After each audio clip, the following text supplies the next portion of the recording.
Singed hairs on the back of your neck.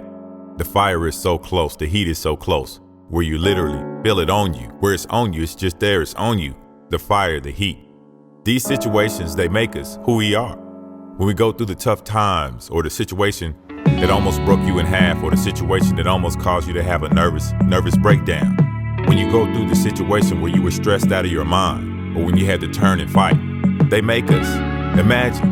Imagine being scared to death to the point where all you want to do is run. And then you go to turn and run, and you're looking out into this vast open space, and you're saying to yourself, there's nowhere to run. There's nowhere to hide. This is only going to end one kind of way. It's going to end with me dying here.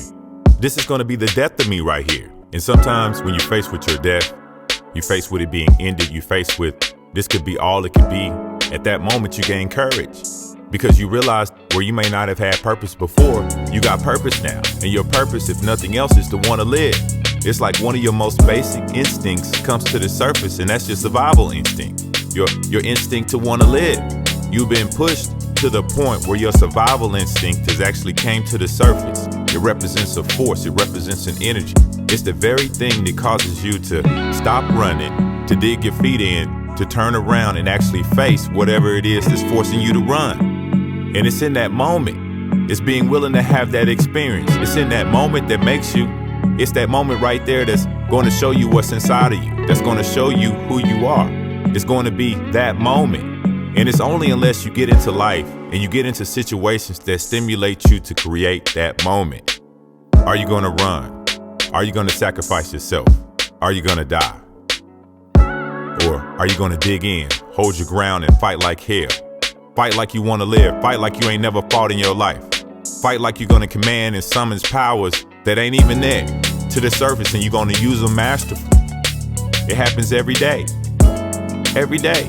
The situation looks dire. Looks like it's guaranteed to be the death of you. But then you dig in and you turn and you fight. And you start charging after whatever it is that's charging after you. And you have this look in your eye. You come out with this boldness and you recognize that you are not going to allow this situation to terrorize you anymore. You've made up in your mind, if I'm going to die, I'm not going to die running away from you. I'm going to die looking you in the eye. That's how I'm going to die. And I'm going to die with dignity, and I'm going to die with respect, and I'm going to die my way, which is fighting you to the death of it. I'm willing to fight. And when you're fighting somebody that's willing to die for what they believe in, it's like you're going up against a wounded animal.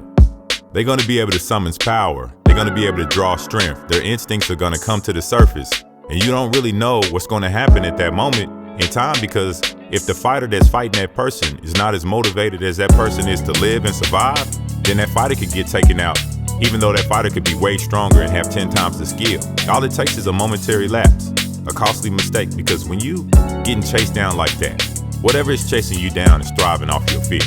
It's taking power from your fear. But when you dig in and start facing it off, then you start taking on power. You start getting stronger, minute by minute, second by second, hour by hour.